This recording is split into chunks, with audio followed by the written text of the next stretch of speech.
Well, hi everybody, and welcome to our presentation today on the Stronger Country Communities Fund, Round 2.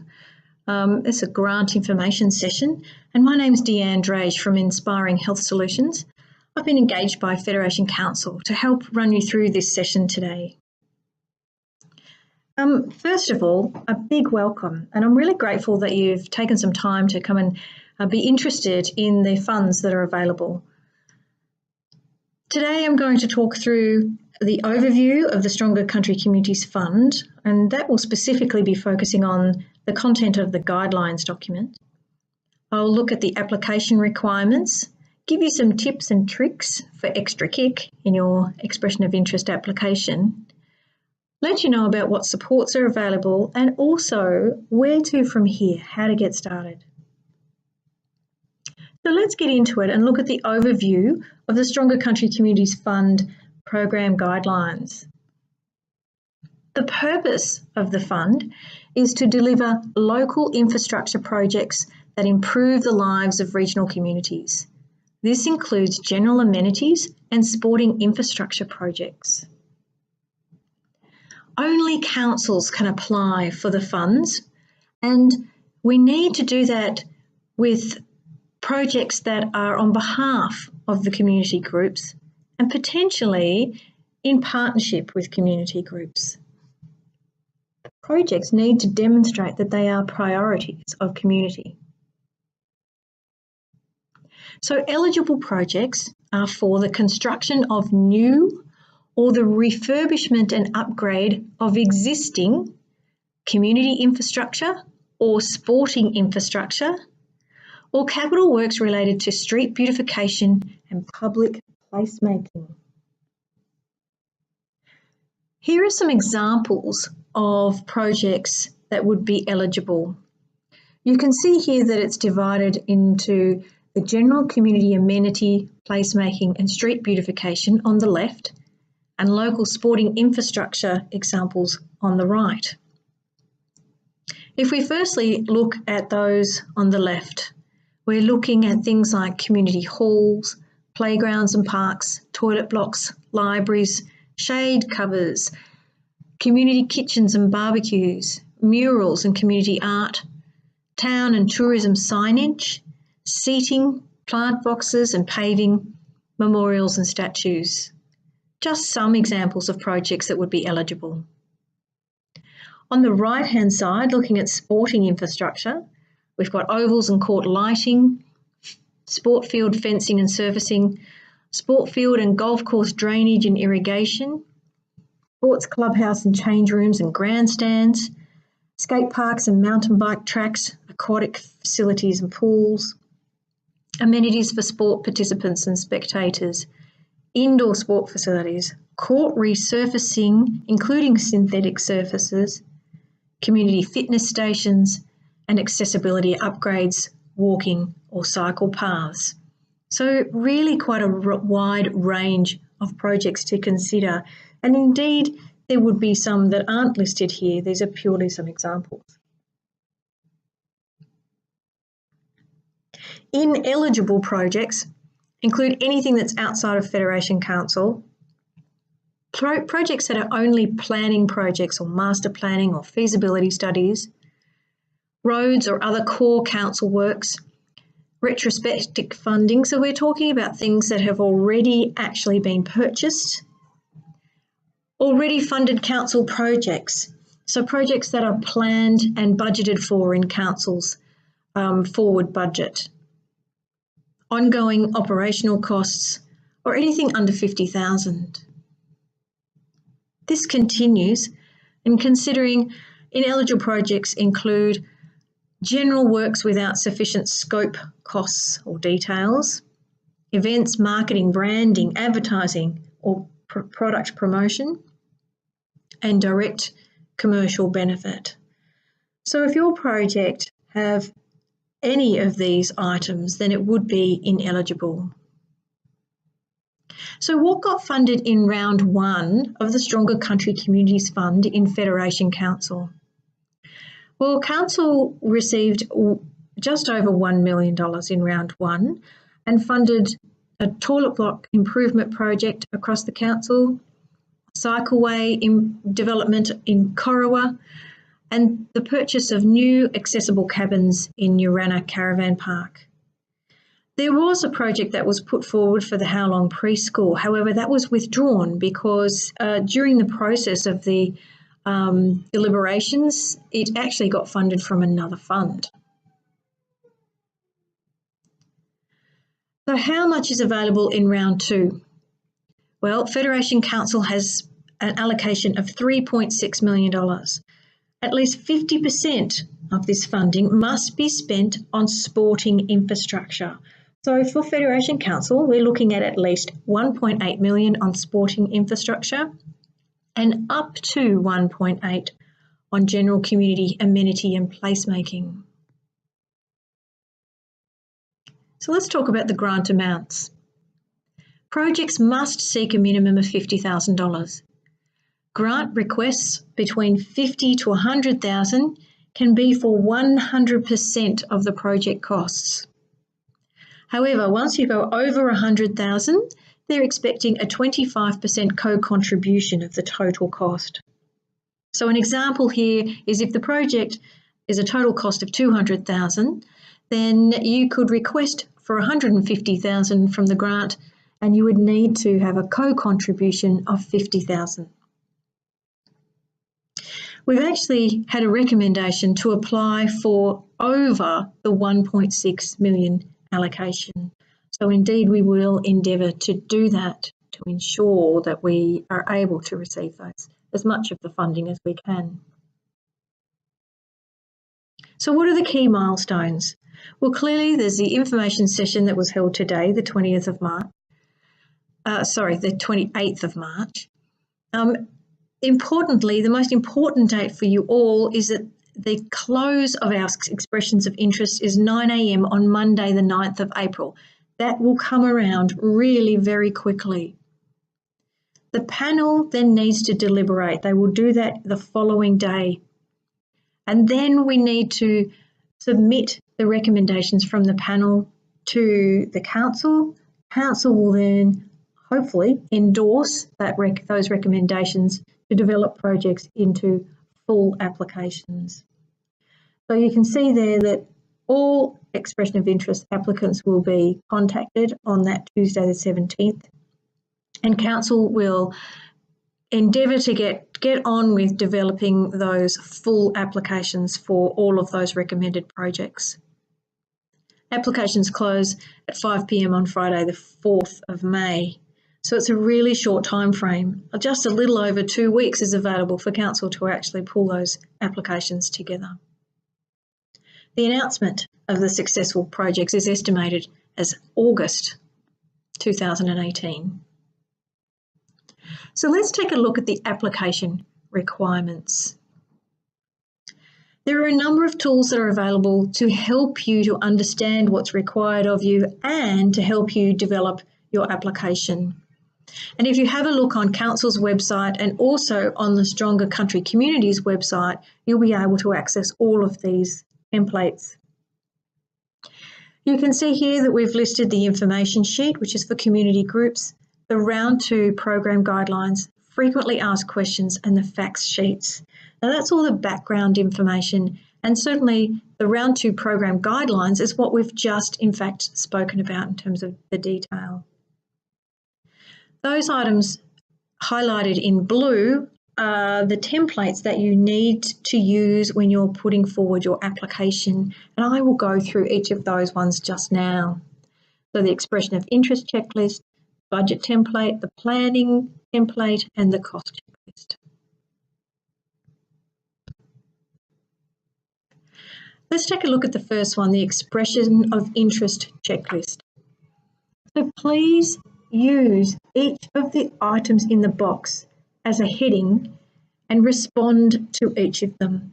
So I'll just give you an example. It's got here project title, project description, project location. You need to just list that. So you would actually write project title and then write the project title. Write the words project description and then fill that in underneath there with your project description and so forth. Review your application once you think you've completed it. Review your application using this checklist and tick it off each of the items as you go. On the back of that checklist, you'll see you're requested to fill in your contact details, sign off the application, and please do enclose this with your application. Importantly, you'll notice that it does actually say, do you agree to ensure a suitable representative is available between the 10th of April and the 4th of May? That's crucial because we need to be able to contact you to develop the full application if your project has been recommended. So let's take a look at the project budget template. This template details the expenses within your project. Note the text highlighted in yellow. Everything that is listed there is an example, a suggestion of what you may need to consider as a part of your project. Anything that doesn't comply, please delete and then add in anything that is additional.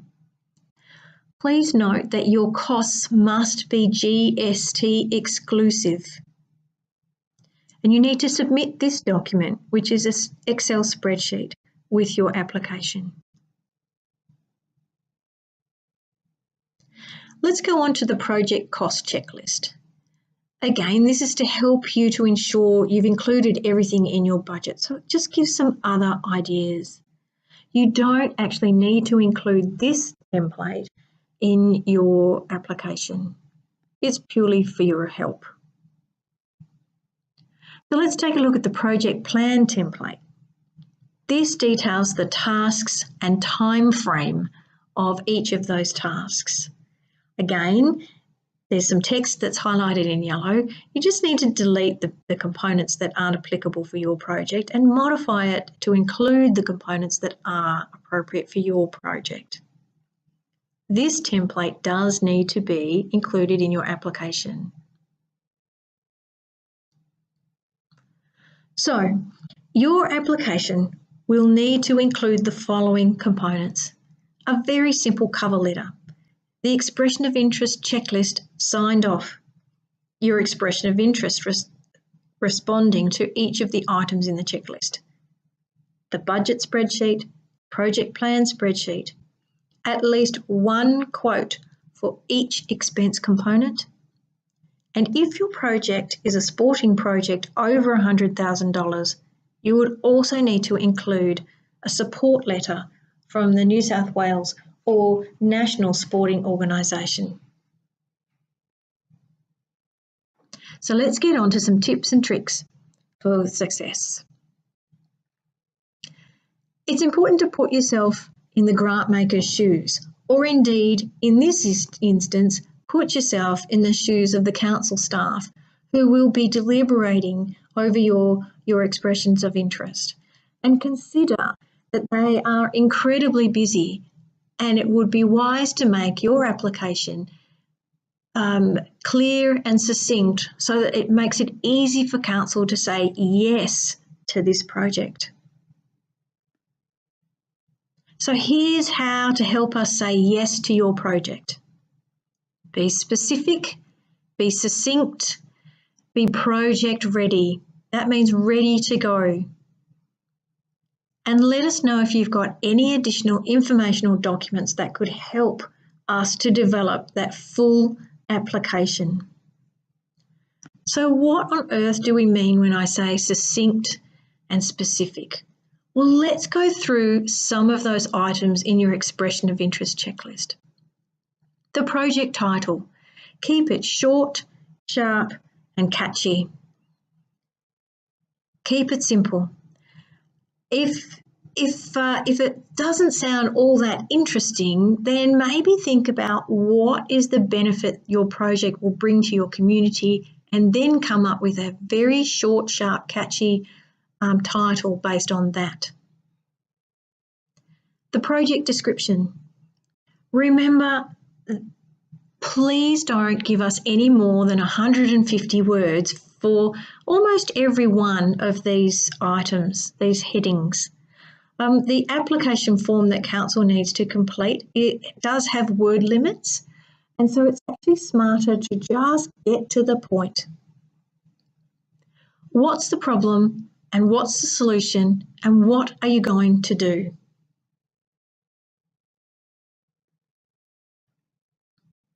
So let's talk about the project location. You simply need to list the address. The scope of works. Use dot points, but do list every item, every element of the components of your project. Be specific about the size, the number, the volume, the length, and so on. If it includes a path, include the length and the width.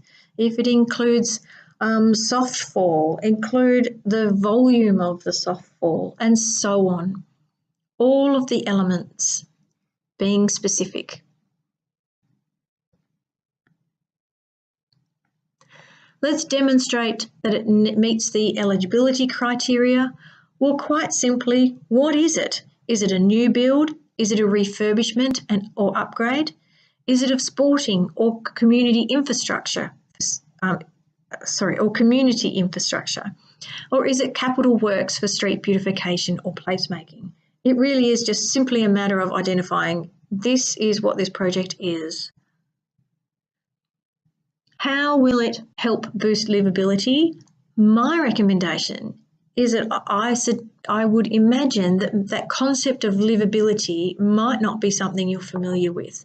So my recommendation is that you actually Google livability or livable cities, and I'll give you some ideas to help your creative juices flow, because I have no doubt that your projects will absolutely boost livability, but maybe you don't quite have those thought processes or that language in place. So just Google that to give you some ideas. Now this is the bit that you need to put some quite a bit of effort and work to, I would suggest. How does your project meet community need? Well, firstly, you need to be able to demonstrate that there was a need, and then how it meets that need. So let's take a look at some of my suggestions here. Consider how it will benefit the community, the club, the members, and so on, because community, you can break community up into components. Describe the who, so think about the demographics, the membership numbers, and so forth, and how it affects them. So what's the impact of the problem? And then what's the benefit of the solution? How often is the venue used and by how many people?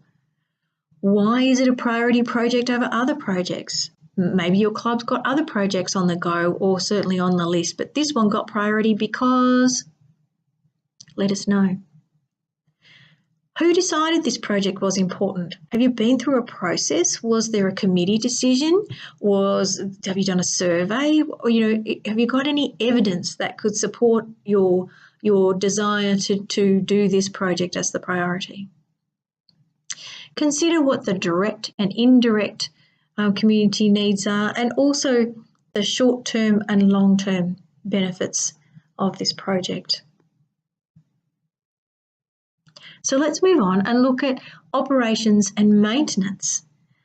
So this one, whenever we build any kind of infrastructure, we need to consider what's the asset life estimated for that infrastructure, and what's the annual maintenance and repair costs going to be.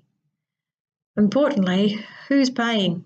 So consider how will it be maintained, and who's paying for it, and will the new build or renovation help generate maintenance funds? So where do you go for more information and support? Definitely get onto the New South Wales Government website. The link is just here, as you can see, which is the Stronger Country Community site. Also the Federation Council website. So both of those sites have the templates and the information documents that I've presented earlier. Additionally, Kendall Reid is the person to call to find out a little bit more about the fund, and you can see her details there with her email address and phone number. So, where to from here? Let's meet that deadline. I encourage you to really get cracking because you have a very short time frame to make this all happen. First, you need to confirm that you've got a suitable project. If you're not quite sure, please ask. Just pick up the phone and give Kendall a call. You need to rally your team together for support. Maybe you could ask somebody else to help do some of the tasks within the application. I recommend you get onto your quotes straight away because, as you can imagine, sometimes those quotes are a little slow to arrive. You need to pull it together very quickly, and then, of course, use the checklist to ensure that you have done everything that has been asked on that list. The deadline, just a reminder, is 9 a.m. on Monday, the 9th of April. It's a really short turnaround time. Remember, it's an expression of interest, not a full application. No more than 150 words per section. So, if you've got any questions, as I say, please call Kendall and she will be able to answer those for you. So a big thank you for listening and tuning in today to the presentation, and I wish you all the best. Once again, my name is Deanne Drage from Inspiring Health Solutions.